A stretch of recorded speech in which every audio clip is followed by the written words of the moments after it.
The left brain loves numbers. The right brain prefers creativity. The left brain is logical, the right brain is emotional. The left brain prefers step by step thinking, while the right brain likes to jump to the big picture. When both sides team up, however, you have the ability to write something truly compelling, and maybe even a little dance to go with it. For today's session, we have a man whose work spans theoretical physics and fascinating fiction. He is the author of Particle Physics of Brain Worlds and Extra Dimensions and co editor of Breaking the Silo Integrated Science Education in India. His debut novel, Twice Written, gained wide critical acclaim, and his most recent novel, Ajita, was published in January of this year. Currently a faculty member at Azim Premchi University, Bengaluru, after formerly spending well over 2 decades at the Tata Institute of Fundamental Research, Mumbai. And based off our short interaction backstage, he's also a master punster. Please give a warm welcome to Professor K. Sridhar.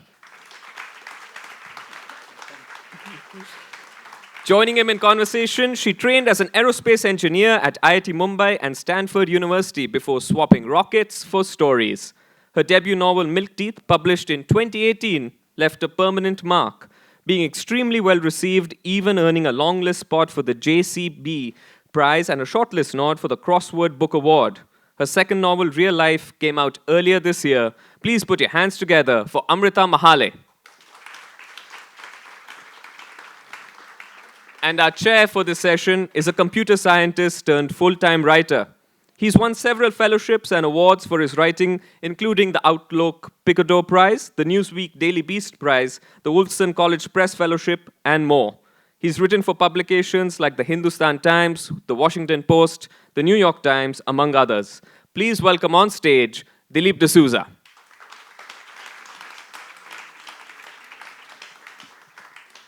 Over to you, sir.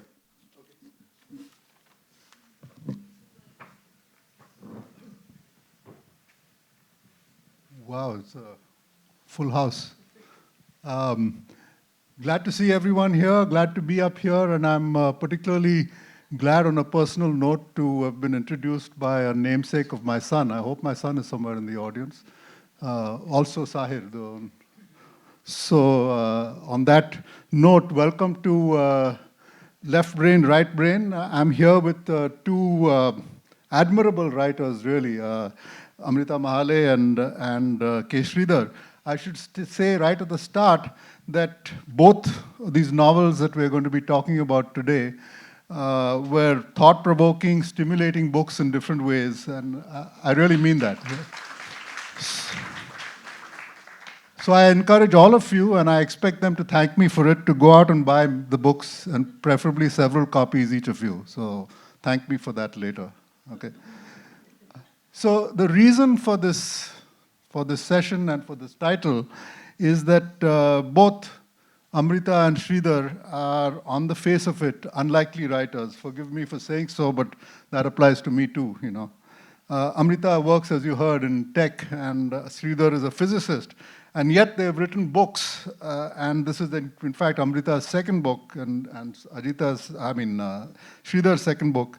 And these books have essentially nothing to do with their professions. So where did that urge come from? Where did that urge to write come from? So I'd like to actually kick this off by asking you both that question. Tell us very, very briefly, where did the urge to write come from? So Amrita. Well, I have wanted to be a writer for as long as I can remember, but I was blessed/cursed with an aptitude for math and science as well. And as it happens with a lot of Indian students, if you are good at math and science, there's an invisible hand that guides you towards engineering. So that's what ended up happening to me.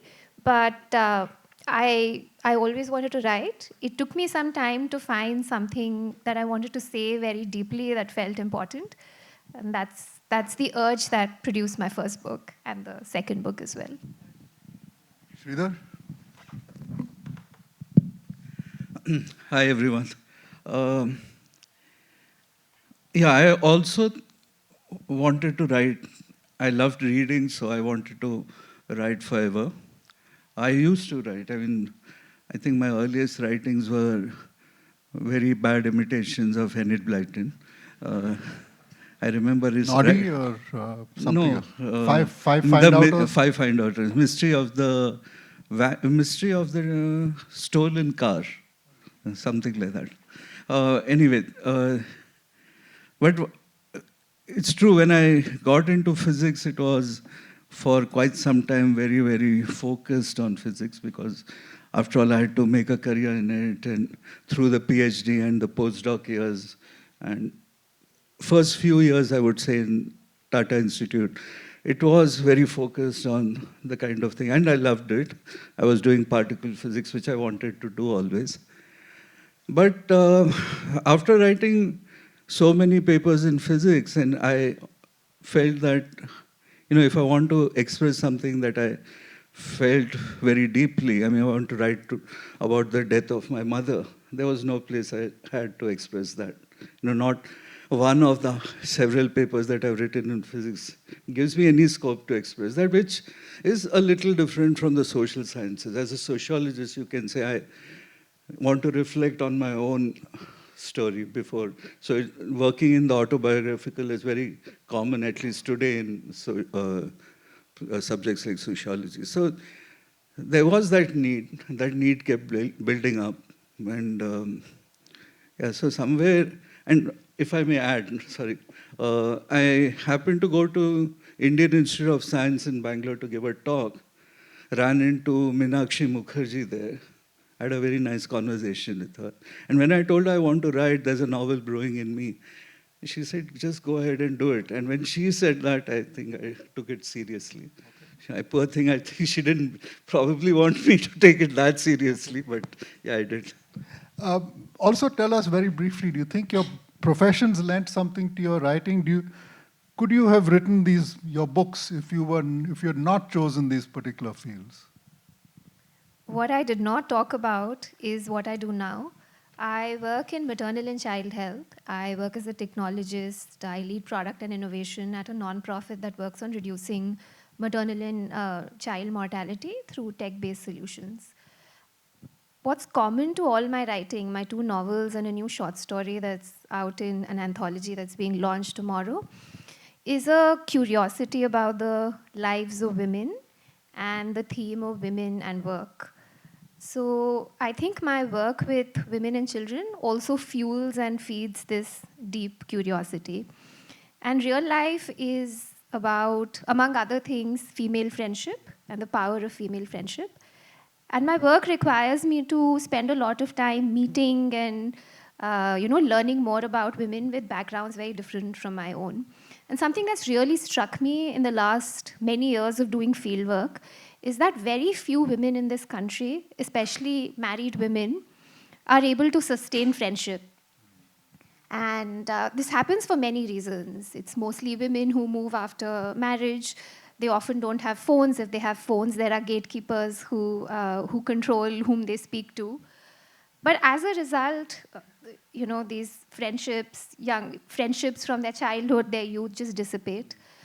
And what I've also seen is that women who manage to hold on to these friendships are very empowered in other aspects of their lives as well.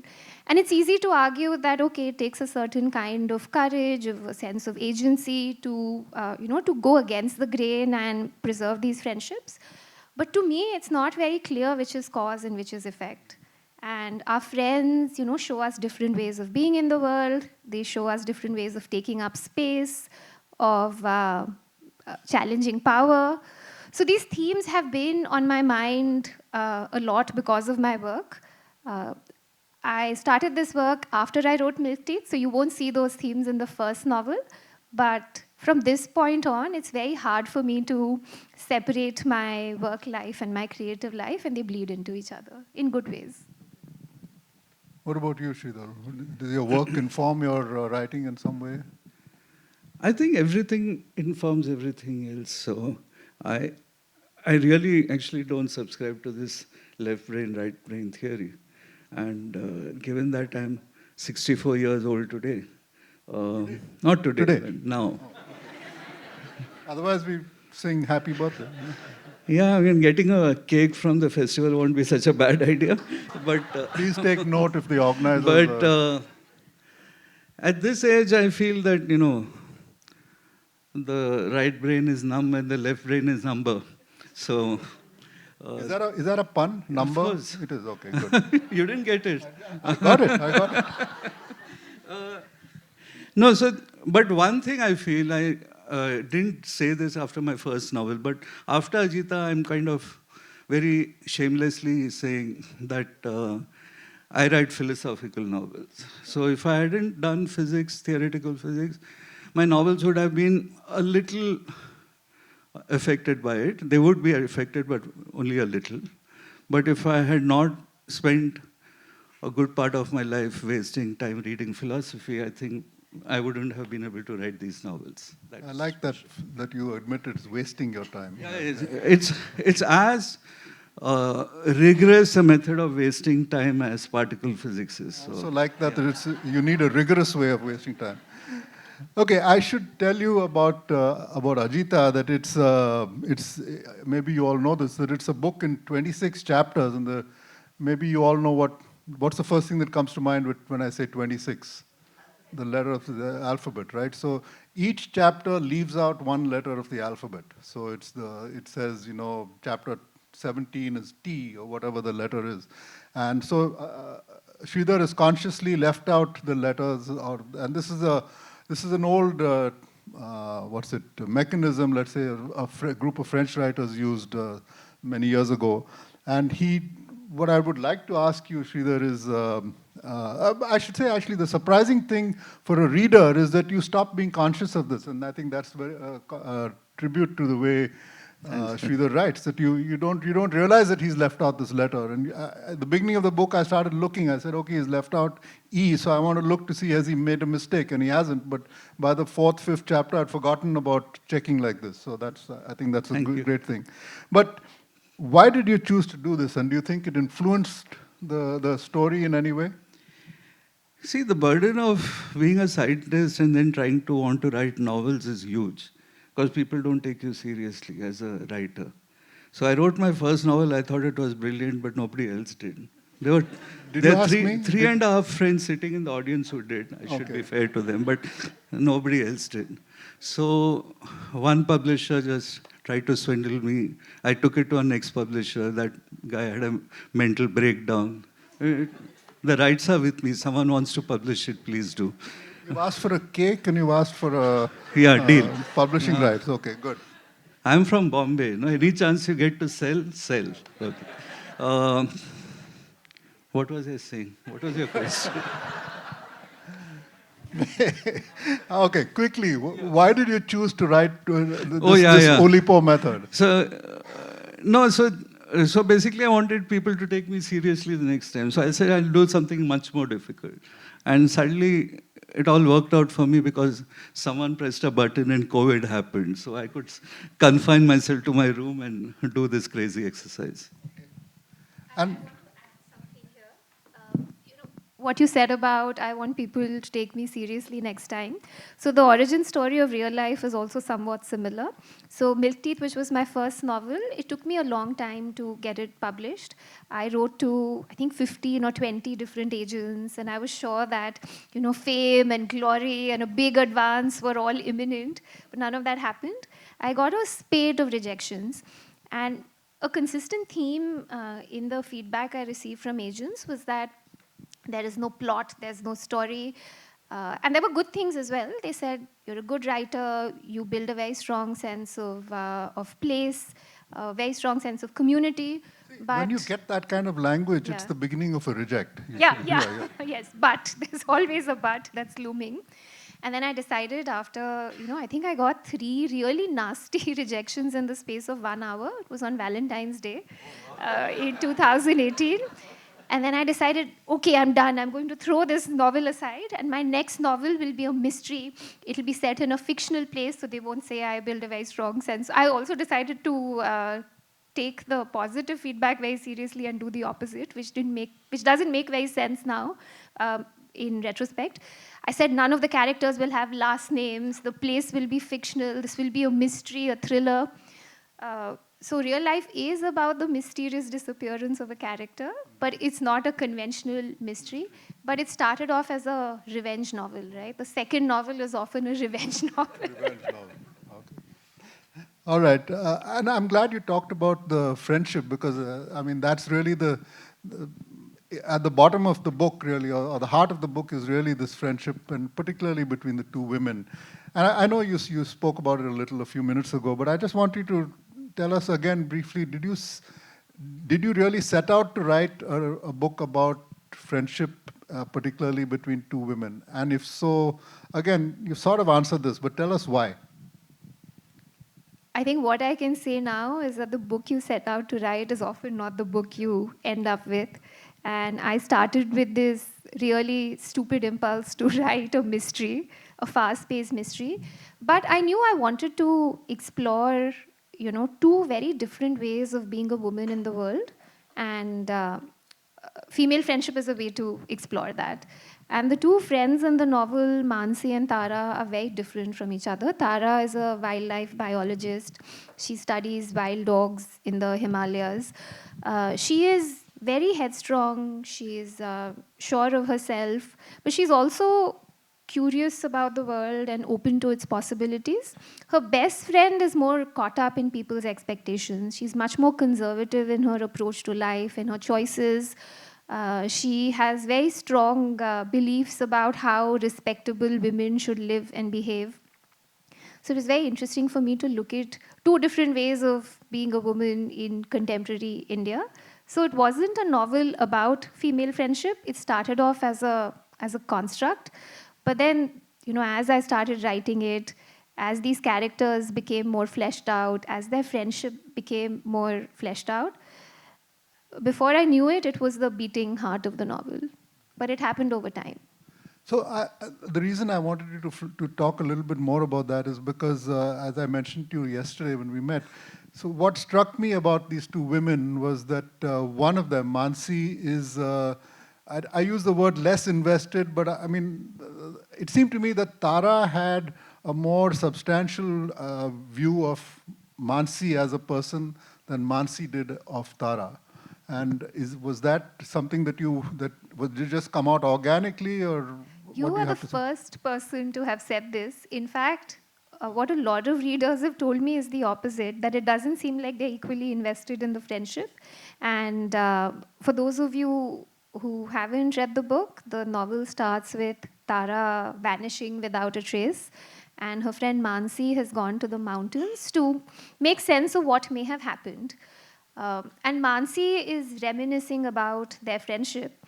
Because at the start of the novel, she shattered, her best friend has disappeared. There are some other events in her life that have also, left her grief-stricken and a bit guilt-ridden as well.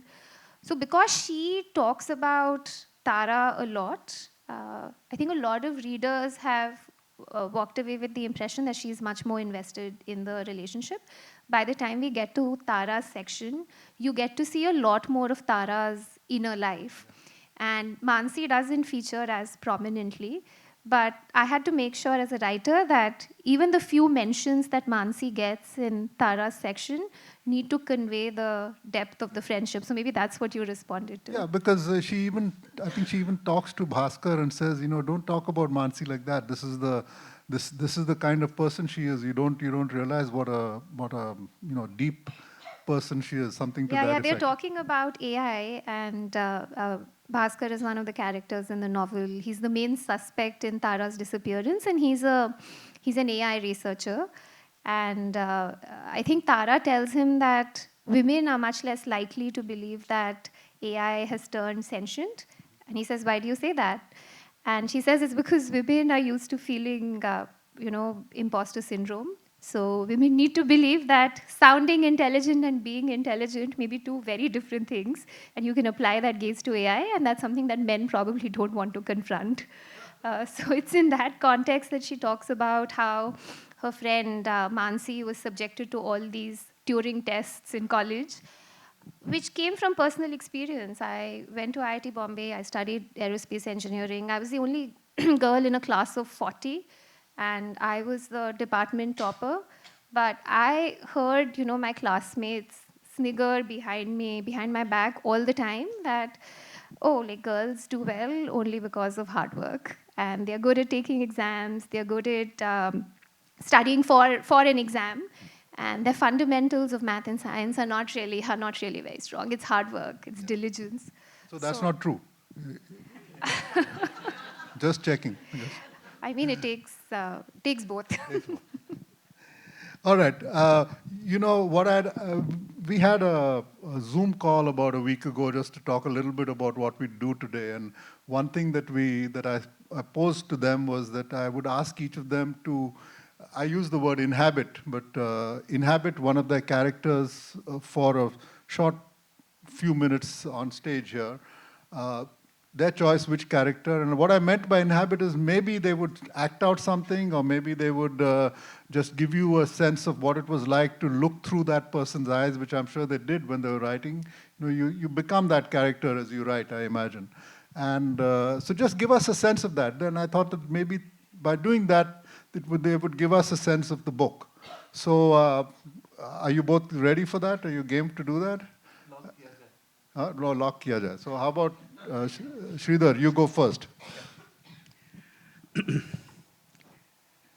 I'm already getting into the character. Okay. You seemed like you were already right from the beginning. So. Okay. But tell us which character. My name is Ajita.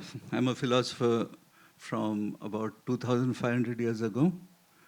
Yeah, I had friends like Buddha and Mahavir and so on. Friends, yeah, but they didn't usually agree with philosophy, my philosophy, but yes, they were my friends. I grew up in a village near Vaishali, and for me, coming to Vaishali, the big city, being there, being able to debate with all the great minds that the city offers, partake of the city, that city experience was very, very important to me. My parents didn't like that at all, but eventually they agreed because they loved me. So I came to Vaishali to become a philosopher. I worked, I had a daytime job as a doctor, and also uh, got together with a group of philosophers who later got to be known as Charvakas. Somewhat derogatory name, if you ask me. We didn't call ourselves Charvakas. But after your country rediscovered philosophy when the British came, we have been called materialists. Okay. And I'm very happy actually to realize that very recently a scholar from Harvard, he referred to me as the world's first materialist. So there, after 2,500 years, someone acknowledges your work. I loved being in Vaishali. I had a very, very good time there. My partner Japa was with me. I should mention that we were not married. We were in a relationship, and Japa was not either a queen or a princess or a courtesan, which is what modern writers do to us, as though we were nothing else at that time. So Japa was, in fact, a businesswoman. She ran a very large business. And she engaged with me, confronting me at every point of time about my philosophy and so on. Yeah, and I lived a very good life in Vaishali. I became famous there, I could say. Who would have the good fortune of actually sitting and debating with the likes of the Buddha, Mahavir, and my hero, Makkali Goshala, the famous Ajivika philosopher. So all these remarkable people, I sat, I debated with them, I talked to them, learned a lot from them, all the time forging my own philosophy. When I got a little older, I got, frankly, a little tired of city life. I wanted to go away to a quieter place. I had a Buddhist friend, and he told me that it would be actually a good idea to go to this place, which was at that time called Saptadvipa. And he said it's a group of 7 small islands on the western coast of our subcontinent. So I decided to go from Vaishali to Saptadvipa. Except that journey took me a very, very long time. And in fact, it took me 2,500 years. And a lot changes in that much time. And all my life, when I say I was a materialist philosopher, we argued that, we argued for many things. We said that, of course, there's no God, no heaven. But we even said there is nothing like a self or a soul. The Buddhists also said that. But we went one step ahead and we also said there's no karma. There's no cycle of births and deaths like the Buddha believed. We said there's no past life, no future life. In fact, I have become famous for a soundbite. You know, people keep quoting me saying that I did say it, but I didn't think it will become so famous. I said that the Buddha and an idiot will both burn on the funeral pyre in the same way. They won't take anything beyond. So when I died and I burned, I think all this kind of hardcore philosophy also burnt with me. Because strangely enough, I found myself morphing after my death into several other people. So in the turn of the century, I became a woman who was part of a very heavy-duty tantric group. And she lived in Tamil Nadu, and her name was Angai. I mean, that was me. And then another 6 centuries later, at the time of Alauddin Khilji, I was what you guys now call a Dalit. I was working in a crematorium burning bodies. And this was in, sorry, not Khilji's time. Did I say Alauddin Khilji? No. This was more like 8th century. And I lived near Kannauj at that time. And then in my random walk, I landed up in the 14th century in Orissa. I was a young girl, 15-year-old, just discovering desire and body. My name was Kamalakshi. And that was at the time of Khilji, 14th century. And in the 20th century, I was again in Amritsar, 1919, Jallianwala Bagh. I was a doctor called Dr. Singh, Dr. Samuel Singh. I was a Christian doctor who didn't believe in the church, of course. And then finally, in the 1980s, I reached Saptadvipa. What had happened in this much time is Vaishali was no longer a big city. It had become nothing more than an overgrown village. And the Saptadvipa had morphed into something which those days they called it by a nicer name called Bombay. And they now call it Mumbai, I think. Is that right? Yeah. So. No. And this thing, which was some 7 islands, morphed into this huge city. And I was reborn there in the 80s, actually in the late 60s as Moksh. And I was the son of a communist, trade unionist. A communist who actually fought for the Maharashtra, Samyukta Maharashtra movement. And I grew very strongly. And then I got in touch with some people who had worked closely with the Panthers in the early 70s. And I got very influenced by them. But then, thanks to a very interesting friend called Lotwala, I went to England. I did my PhD on Hegel, if you please. And then there was a conversion. I came back and I got converted to Buddhism of a sort. And that happened because my partner Geet one day went to work. This was on 26 July 2005. There were heavy rains in the suburbs. I was sitting here in the city. I had no clue there was rain in the suburbs, and I lost her. I never found her again. I was told I would have to wait 7 years before I could actually officially declare her dead. And that is a horrible feeling. It's easier to accept death than to accept that level of uncertainty. And after Geet's thing, I turned to Buddhism, to meditation, which my capitalist friend Lotwala, who was funding us communists, found this very ridiculous. But I found peace in that, and find peace in teaching my students in Mumbai University. It's not what it used to be. Mumbai University has gone down a lot. It never is. Yeah, but I still am waiting for my Provident Fund, so I shouldn't say too much about it. I think I'll end there. Okay. Thank you, really. A quick question before I ask Amrita, though. Why do you think, Ajita, that your philosophy, the Charvaka philosophy, didn't catch people's imagination like Buddhism, or didn't?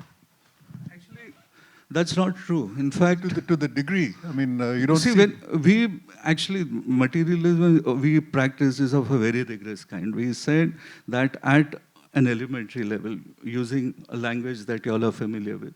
At an elementary level, it's all matter. Okay. In fact, the Buddhists made fun of us when we debated with them, saying, come on, you don't use your mind much, but even you have to accept there is something called a mind. There are mental states, there's consciousness. And we said, of course, we know there's all that. But our point was that the mind itself, consciousness, or even life comes out as an emergent phenomenon. At a deeper level, it's all matter. But when you put matter together, somehow in those composites, all these things emerge. There's a writer, I'm not sure his name, I think he's called Sridhar, he lives in Bangalore now. And he used to be a TIFR, maybe? Exactly, the same guy. He says a lot of things, people don't take him seriously, but he stuck out his neck and said that Ajita Keshakamlin was the first person in this world to talk about the idea of emergence, which is an idea that drives a lot of fields now. Yes.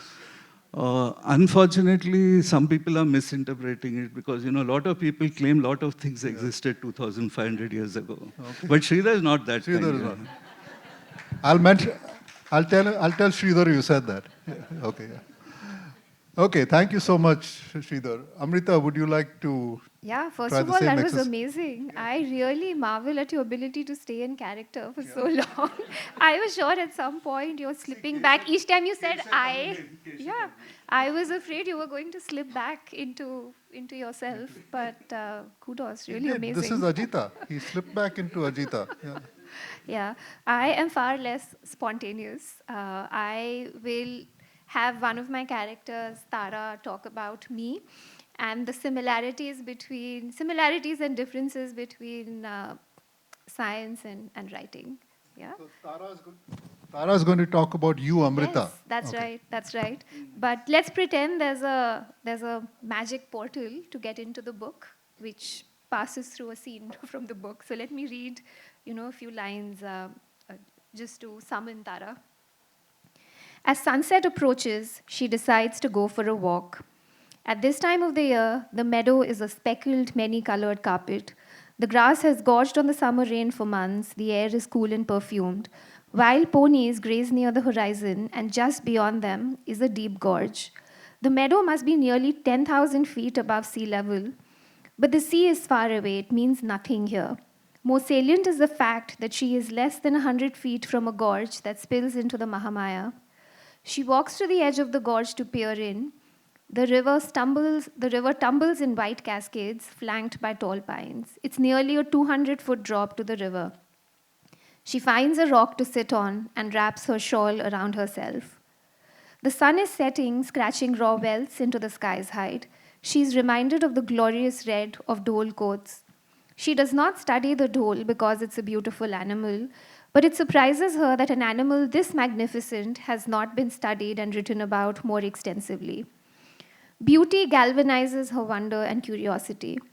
In the face of great beauty, others may also find themselves transfixed, some for a little time and some for longer, while eventually being able to move on. But it beckons her to peel back the surface and uncover the truth it holds within. Beauty to her is a plea to pay attention. It contains the promise, or perhaps just a suggestion of truth, and even a suggestion is enough for her. Beauty, she has come to believe, encases the truths the universe wants to be unveiled, understood, repeated, and multiplied. It's the language the universe employs to speak to poets and explorers and scientists. Okay, now let's see if the trick worked. Yeah. Hello, everyone. I am Tara Kumar, an ethologist. I study dholes or wild dogs in the Himalayas. I have been left here on this stage by my creator, with whom I have very little in common. I study wild animals in their natural environment, for which I spend weeks, sometimes months, in the mountains on my own. My creator, she feels out of breath if she climbs 3 floors. I'm a scientist. I live in the realm of facts and evidence, and she writes fiction. But I said we have little in common, not nothing. So, what is this little that we share? What we both do requires us to pay attention to the world. What I, as a scientist, and she, as a writer, pay attention to may be different, but what guides us is the same: curiosity, wonder, and a search for truth. It's more difficult for her to pay attention. Her world is littered with distractions. My work lets me remove myself from that world from time to time. What I have learned in my years of fieldwork is that nature can be endlessly new. A single tree offers 1,000 colors and textures, changing through the day, through the seasons, and through its lifespan. I have read that this is what the hunter gatherer brain has evolved to crave: the unceasing variety, newness, and surprise that nature offers. But instead, it now finds this in the dopamine rushes of likes and notifications and algorithmic variable rewards. My creator tells me it's impossible to promote a book with that attitude. But I'm glad academic publications don't work that way yet. The second thing we have in common is our methods, our patience. The book she wrote took her 6 years to write. It took me that long to get my PhD. One more thing I have that she'll never have. It took me many months of fieldwork in the mountains to even spot a single dhole. But such is the nature of the work I have undertaken. Carnivores exist in fewer numbers in nature because they're at the top of the food chain. Plus, the dhole is a highly elusive creature.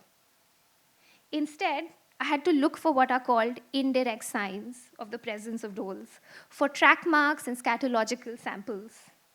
But for weeks, all I found was the pale, floss like poop of mountain wolves, the dark, pointy excrement of foxes, even the grayish, hairy clumps of shit left behind by a leopard. And finally, when I spotted the reddish, sausage like scat of dholes, I was overjoyed. My creator tells me that writing a novel is not very different. One has to sift through all the wrong shit before finding the right shit. I now need to go back to the pages I came from, my real life. The way back I have been promised is also through a short scene. As a biologist, she knows that the 5 senses are inadequate for understanding the world, clouded as they are by social and evolutionary conditioning. The senses are programmed to focus only on some elements of reality, the most practical, the most threatening, or even the most extraordinary. And they can only provide a limited picture of existence. This, perhaps, is the final common ground between scientists and mystics, the belief that appearances are illusory.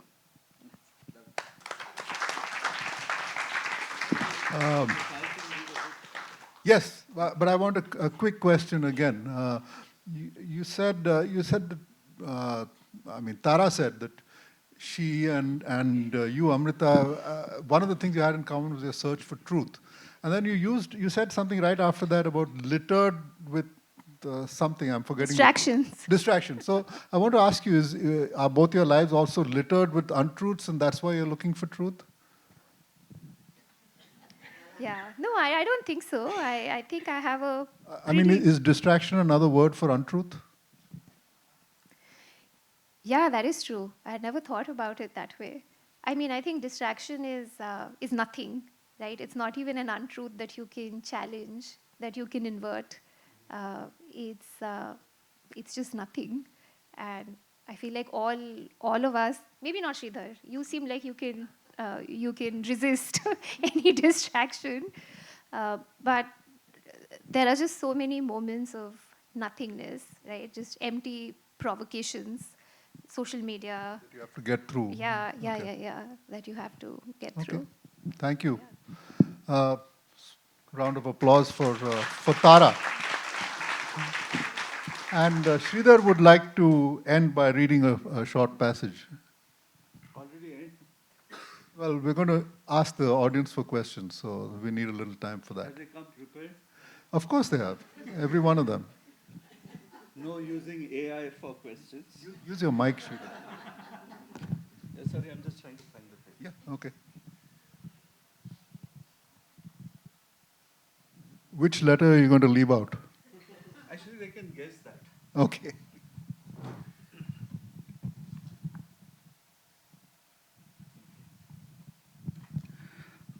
So this is the point, in fact, where Geet, who's Moksh's wife, has gone to work she works at SNDT Juhu, and she's gone there. And as I told you, it's the 26th of July, 2005. It's rained so much, and Geet is lost.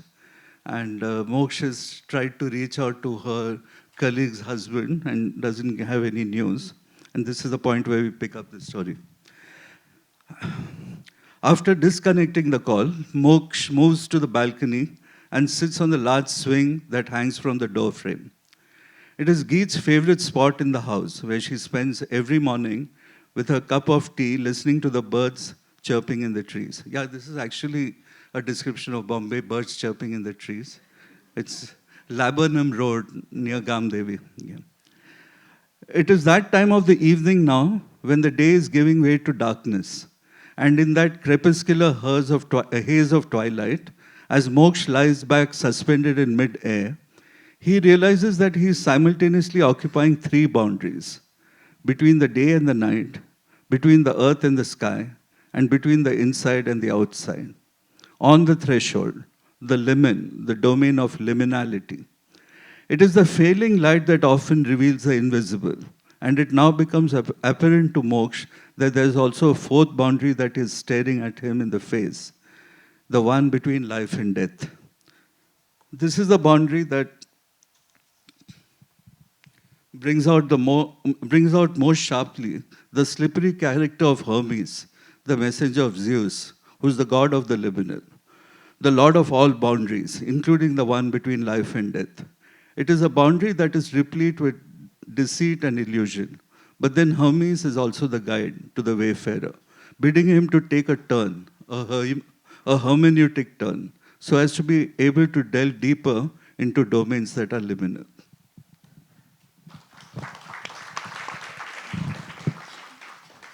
Thank you both. Should we ask if the audience has any questions? Oh, yeah. What was the letter that you left out? It wasn't G. It wasn't M. You heard Y. J. That's my. Is it J? Yeah, I can't see very clearly. That's my son.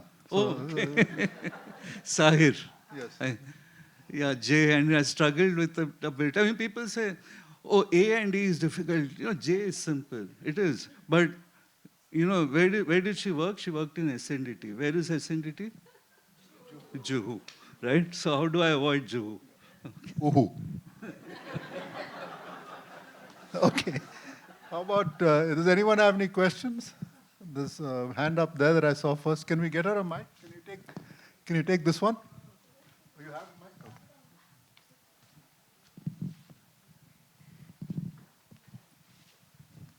In my first launch of the book, I was handing out free copies for people who could guess which letter was left out in my reading. Okay, so my son gets a free copy? Okay. Yeah, please go ahead. Hi, good afternoon. This was a lovely session. I'm quite bedazzled by the fact that you all are academics and writing fiction. I have written, 2 fiction novels, and I am supposed to write an academic paper now.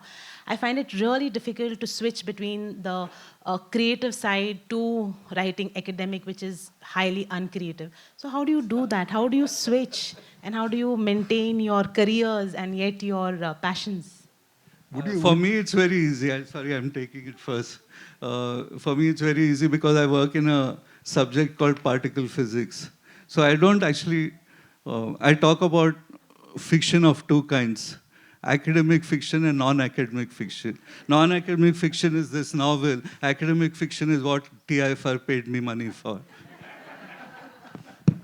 Would you agree with saying that academic writing is not creative? No, not at all. Not at all. Very, Okay. very creative. I mean, I wrote a lot about things which don't exist. So there you go.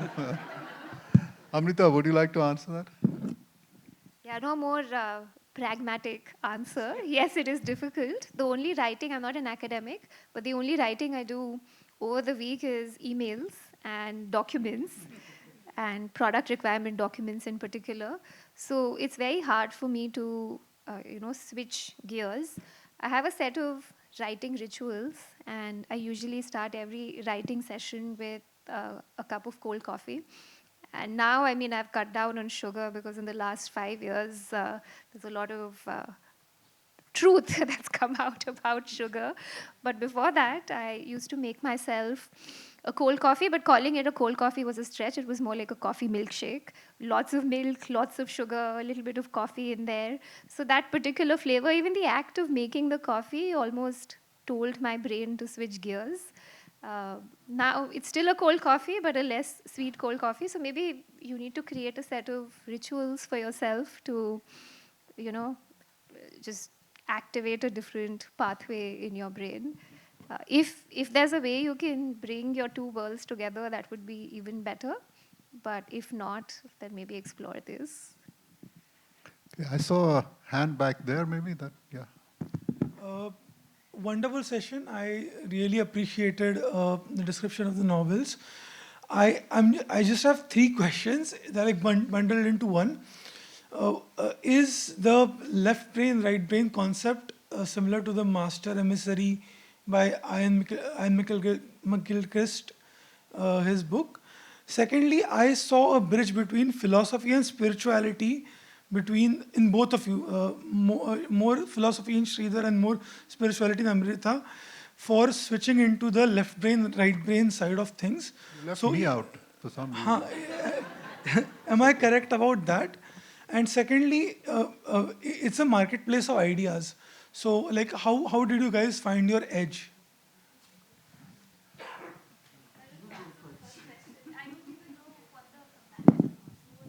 What was the Master Emissary? What I don't know about that.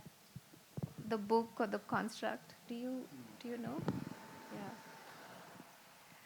Yeah. Master and the Emissary, basically, it is done by a neuroscientist in which he literally maps on left brain and right brain with creative act and like intellectual, like more of a scientific act. So that was not relevant particularly. Yeah. Kind of brains I work on are spelled BRANES. It's a very bad spelling, so I have no idea. I have no idea or use for the other kind of brain, actually. Good. Do you want? Yeah, I mean, I think the left brain, right brain divide the binary has been debunked, right? Like it's very much whole brain, I think, but obviously it requires you to access different abilities and different skills, maybe different language abilities as well. So I suppose at a conceptual level there is a distinction, maybe not at a biological level. Sorry, may I come? I think, okay, at a certain level, this divide exists. I won't say it doesn't exist at all. The question to really ask is it so defining? Is it so defined by biology that is? I have a feeling there's a lot of other things that goes on. I'm pretending this is all mine. This is all I've learned from my wife. There's a lot of conditioning that goes on here. And we are actually all, we all know this, that we've been told at a very young age, like you said, if you do well in maths, oh, you're very good in maths, you should go for engineering, or things like that. And there's absolutely no fundamental contradiction between maths and poetry, for example. And in fact, one of the reasons why I follow the Oulipo is because Oulipo is this French literary group of which I'm a fan, and this book is a humble tribute to members of the Oulipo like Georges Perec and Raymond Queneau and others. But what they did was remarkable because they said that they refused to accept this kind of division between the formal, mathematical, analytical, and what is called the creative and poetic and so on. So they were all trained mathematicians or people working in logic, philosophy, and so on the one hand, and then doing very interesting work with fiction or poetry on the other. Wasn't there also a group of mathematicians who... Yeah, they were all part of that group. Beginning with a B, what's it? Bourbakis. Yes, the Bourbakis, yeah. That is a separate group. But I'm saying for these guys, it became a way of expressing or bridging this gap between the left and right brain thing that we are talking about. Just to the point I took from Oulipo and from your use of these leaving out a letter just like Oulipo did, is that any kind of constraint makes you work harder at your writing, and it could be a deadline, it could be something like you say, leaving out a letter. Even the use of rhyme or meter or something. Yes, exactly. So and when you have that constraint, it pushes you to work harder, and I like that idea, and I like that when I write. So I mean, hats off to you for doing that through a full book. Yeah. Anything else? Yes, sir. Just one second. Let us.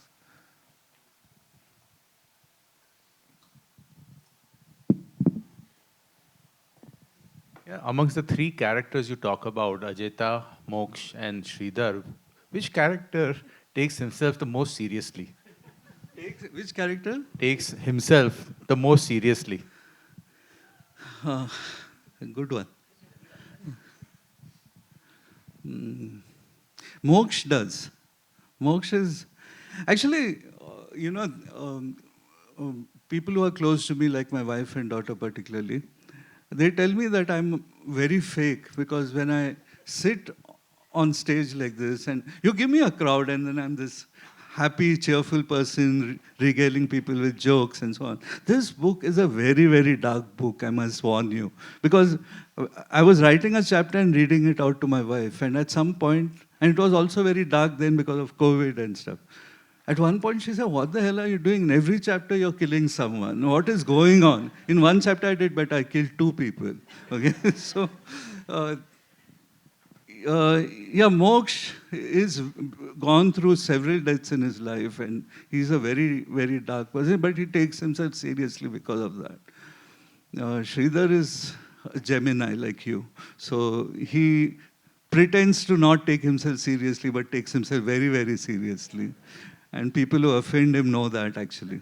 Do you know what Raymond Smullyan said about Geminis, by the way? What? He was asked if do you believe in astrology? And he said, no, I'm a Gemini, and Geminis don't believe in astrology. So, Amrita, did you kill characters in your book? That's the mystery. That's the mystery. Okay, we have...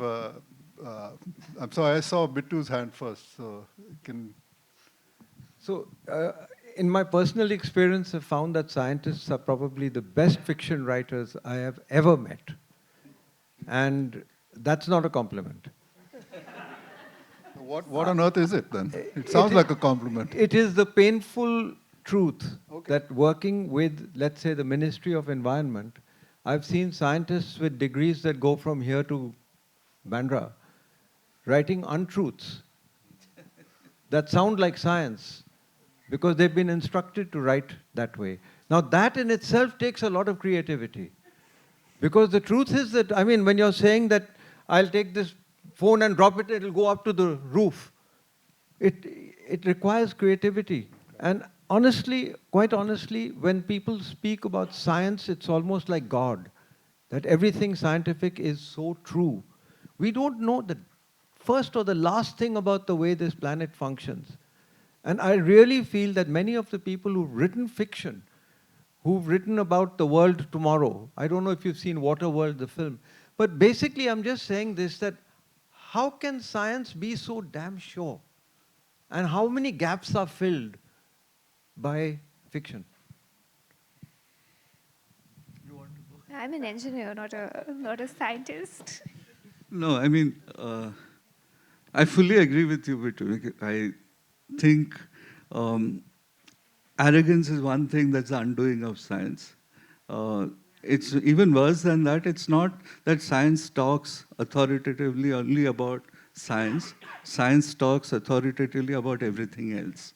And in some sense, because we have displaced God, we have displaced religion, we have displaced the heavens, and this is the Ajita paradox, actually, that we are groping, and in that groping, we are holding on to something which the certainty of science is. Actually, I have some passages in this book. I don't want to read and waste people's time, but take up exactly these questions. I mean, about this Moksh's father who's a communist, and his wife is dying of cancer.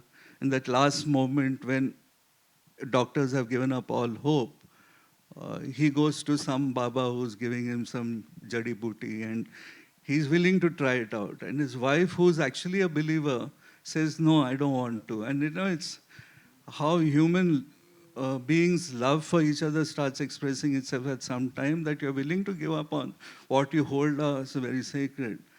I think in the way we present science, we talk about science, and then in that science illusion that we build up for ourselves, we stop thinking of those porosities that necessarily inhabit everything we do as human beings, right?